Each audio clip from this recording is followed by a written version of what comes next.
Welcome to the Colorado Balanced Estate COC's training on the Transition Aged Youth, or TAY VI SPDAT version 2. What will be covered in this training? I will review each question that is different than the questions asked in the single adult VI SPDAT, as well as questions that are specifically designed for youth and young adults. I will explain questions that can sometimes cause confusion, and I'll show examples of how the VI SPDAT might be answered and how to score it based on those responses. Who should a TAY VI SPDAT be used for? The TAY VI SPDAT is designed for unaccompanied youth, 24 years of age or younger. And it's important to know that if there's more than one youth that wants to live together, they should each complete their own TAY VI SPDAT. And for parenting youth, they should complete the Family VI SPDAT, as that's the assessment that asks questions about children. VI SPDAT reminders that were previously covered. The VI SPDATs are structured in sections. Certain questions are asked only once, while others may appear more than once in different ways to help identify key themes or patterns in a person's experience. And best practices are the same for all VI SPDAT types. The assessment should be completed in a private, comfortable space with limited distractions. The assessor should read the questions as they're written, but you can clarify or summarize questions if needed. It's important to allow enough time for the assessment and any questions that the young person might have, reminding them that most questions only need a yes, no, or one-word response. Please don't make any promises. And it can be super helpful to provide a list of community resources such as food pantries, shower locations, emergency shelters, outreach supports, housing navigation, low-income housing, and any other community resources that are available to people experiencing homelessness. And please don't score the VI SPDAT in front of the person you're meeting with. These are the opening speaking points, expectations, and consent that were previously covered. The TAY VI SPDAT will ask questions about things youth and young adults, 24 years of age or younger, may have experienced since becoming homeless. Now let's look at questions that are specifically asked in the TAY VI SPDAT, starting with Section 2, Housing and Homelessness History. Question 6 is worded the same as it is in the single adult VI SPDAT, but questions 7 and 8 are specific to the TAY VI SPDAT. Question 7 states, have you and or your family spent a lot of time without stable housing, or did you all move around a lot? And the responses are yes, no, or refused. Question 8, were you in an out-of-home placement, like foster care, group home, etc., as a minor? Looking at the red scoring banner in the bottom, the score is 1 if any of the conditions are met. Let's look at a scenario of how this might have been answered and what the score would be. In this scenario that we made up, at least one condition is met, therefore the score is 1. Continuing on in Section 3, Vulnerabilities and Housing Support Needs. Question 9 looks at the last 6 months' history of accessing community services. And option D and F of question 9 are worded slightly different on the TAY VI SPDAT. As a reminder, since this question asks about the last 6 months' encounters, it can be helpful to count back that time. And for instance, say if you're meeting with someone in June of 2025, you would say since January of 2025 or in the last 6 months, how many times have you used a crisis service or hotline like suicide prevention, mental health crisis, or teen youth crisis counselors at school, or a drop-in? And in the last 6 months or since January, how many times have you stayed 1 or more nights in a jail, a holding cell, juvenile detention, or prison? Looking at the red scoring banner in the bottom, the score is 1 if the interactions equal 4 or more. Let's look at a scenario of how this might have been answered and what the score would be. In this scenario, that we made up, the individual says that they have 2 encounters of using crisis services or hotline and 2 encounters of interactions with the police. Since those interactions equal 4 or more, the score is 1. Continuing on in Section 3, Vulnerabilities and Housing Support Needs, questions 11, 12, and 13 look at legal challenges.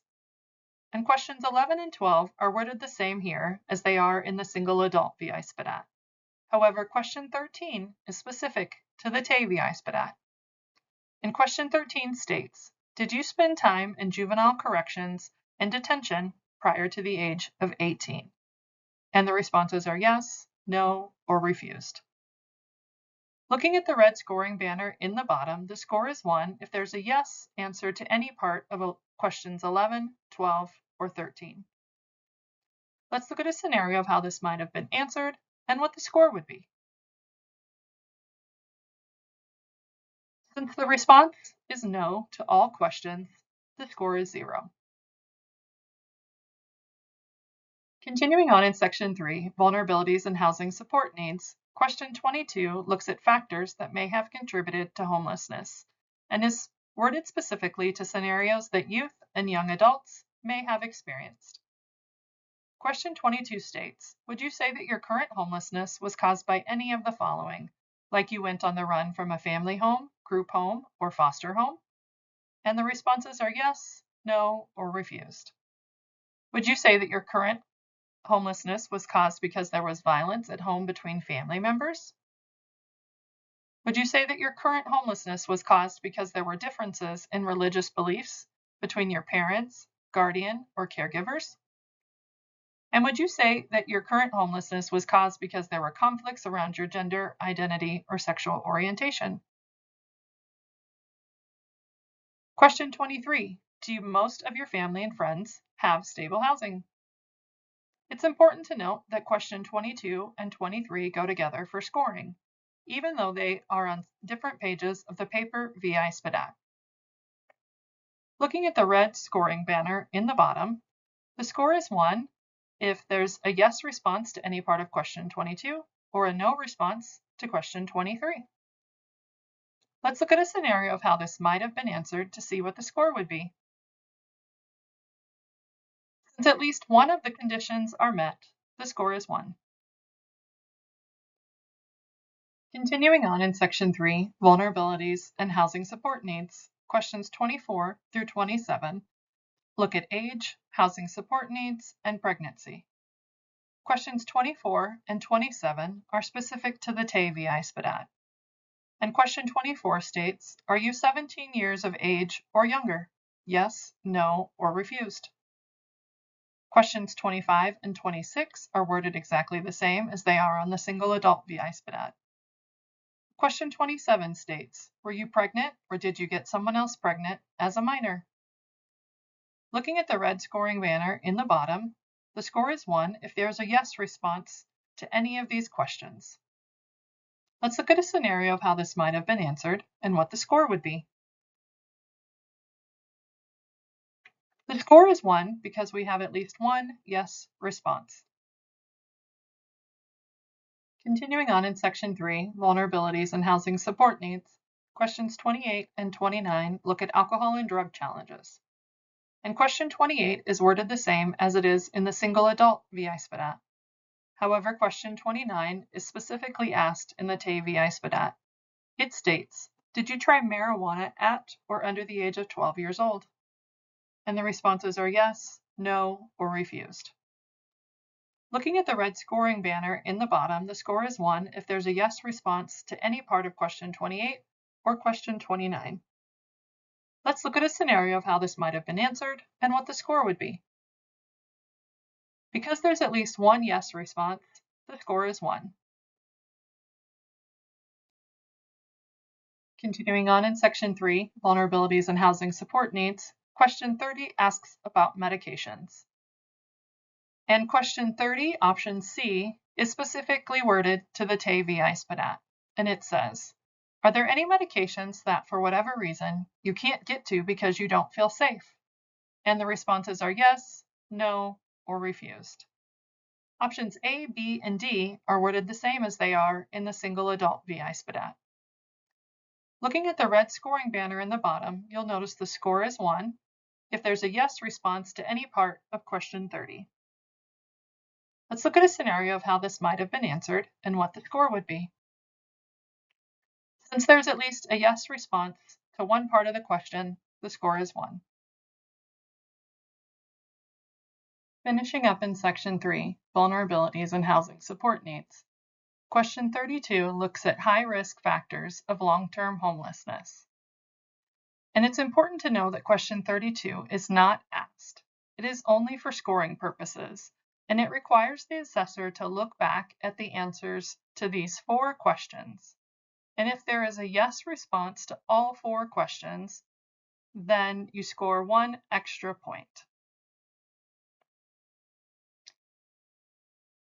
You'll notice that we're at the end of the assessment, and if we add up the total points in the scenario that we've made up, the score is 7. And as a reminder, please don't score the assessment in front of the person you're meeting with. Also, if you enter the full TAY VI SPDAT into the Colorado HMIS database, it will be scored for you. Scoring range and contact information. The scoring range recommended course of action is the same in the TAY VI SPDAT as in the single adult VI SPDAT, and they are just recommended considerations for housing support needs. As a reminder, it's most important to get contact information, and this can include a phone number, email address, outreach location, where the young person can be found, or contact numbers for family, friends, or caseworkers that they might be connected with.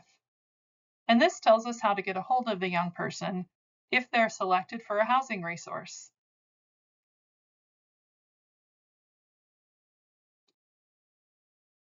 That concludes the training on the TAY VI SPDAT version 2.